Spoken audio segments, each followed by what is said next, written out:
حضرت معدان بن ابی طلحہ رضی اللہ تعالیٰ سے روایت ہے، وہ فرماتے ہیں کہ میں آقا رسول اللہ صلی اللہ علیہ وسلم کے ایک غلام حضرت ثوبان رضی اللہ تعالیٰ کو ملا، تو میں نے ان سے ایک سوال کیا کہ مجھے ایسا کوئی عمل بتائیے کہ جس کے کرنے سے میں اللہ تعالیٰ کا محبوب بن جاؤں، یا فرمایا کہ ایسا عمل بتائیے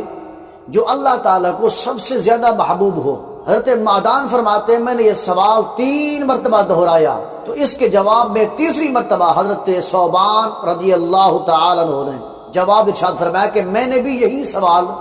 آقا رسول اللہ صلی اللہ علیہ وسلم سے کیا تھا۔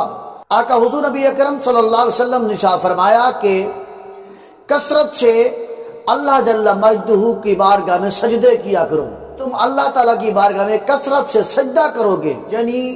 تم جب ایک سجدہ کرو گے اللہ تعالیٰ اس سجدے کی برکت سے تمہارا ایک درجہ بلند فرما دے گا اور ایک گناہ مٹا دے گا۔ معدان فرماتے ہیں میں حضرت ابو درداء رضی اللہ تعالیٰ سے ملا، یہی سوال میں نے حضرت ابو درداء رضی اللہ تعالیٰ سے کیا، انہوں نے بھی مجھے یہی جواب عطا فرمایا کہ آقا حضور نبی اکرم صلی اللہ علیہ وسلم نے شاہ فرمایا اللہ کی بارگاہ میں کثرت سے سجدے کیا کرو۔ موجودہ دور کے اندر ہر بندہ پریشانی میں مبتلا ہے، بیماریاں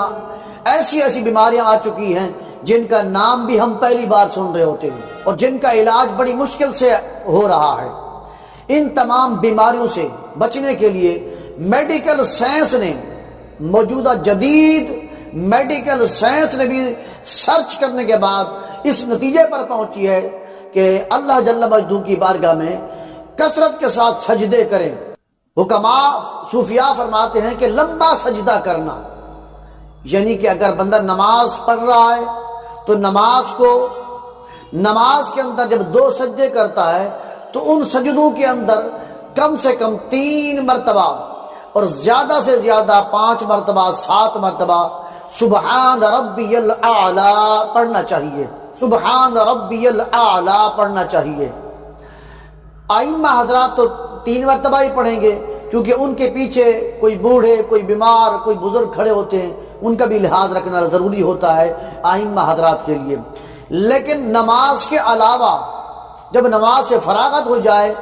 ہر بندہ اپنا یہ ذہن بنا لے کہ میں نے نماز کے بعد اللہ کی بارگاہ میں ایک 5 سے 10 منٹ کا لمبا سجدہ کرنا ہے، اور اس سجدے کے اندر اللہ کی تسبیح بیان کرو، اللہ سے دعائیں مانگو، اللہ سے مغفرت مانگو، سبحان ربی العالی کہو، اور ربنا آتنا فی الدنیا حسنۃ وفی الآخرۃ حسنۃ وقنا عذاب النار، یہ دعا بھی کر سکتے ہیں، استغفار بھی پڑھ سکتے ہیں، کلمہ طیبہ بھی پڑھ سکتے ہیں، اور اپنے گناہوں کی معافی بھی مانگ سکتے ہیں۔ جب سجدے کی حالت میں بندہ ہوتا ہے میڈیکل سائنس کہتی ہے کہ خون پلٹ کر اس کے دماغ کی طرف آتا ہے، اس کے دماغ کو طاقت ملتی ہے، اس کے سر پہ جب خون آئے گا تو اس کے بالوں کو طاقت ملتی ہے، اور اس کی آنکھوں کو طاقت ملتی ہے، کان کو، سماعت کو، بصارت کو طاقت ملتی ہے، اور چہرے کے اندر کشش پیدا شروع ہو جاتی ہے، چہرے کے اندر اللہ جل مجدہ سجدے کی برکت سے نور پیدا فرما دیتا ہے، اور سینے کے اندر جو ہمارے پھیپھڑے ہیں موجودہ دور کے اندر جیسے کورونا وائرس ہے، اس سے بچنے کا بہترین ذریعہ جو ہے وہ سجدہ ہے، کیونکہ پھیپھڑوں پر زیادہ اٹیک کرتا ہے یہ کورونا وائرس، تو پھیپھڑے کمزور ہو جاتے ہیں۔ ان پھیپھڑوں کو طاقت ملتی ہے سجدہ کرنے سے۔ جب بندہ لمبا سجدہ کرتا ہے 5 منٹ سے 10 منٹ تک بندہ سجدہ کرتا ہے لمبا، تو اس لمبا سجدہ کرنے میں ان پھیپھڑوں کو طاقت ملتی ہے۔ ہمارے پھیپھڑوں کو طاقت ملے گی تو جب ہم لمبا سجدہ کریں گے تو ہمارے پھیپھڑوں کو طاقت ملے گی، پھیپھڑے اچھی طرح کام کرنا شروع کر دیں گے۔ جب اچھی طرح کام کریں گے، پھیپھڑوں کو طاقت اور قوت ملے گی تو وہ بیماریوں کا دفاع کر سکے گا، قوت مدافعت پیدا ہوتی ہے، قوت مدافعت پیدا ہوتی ہے، وہ بیماریوں سے لڑ سکتا ہے۔ اور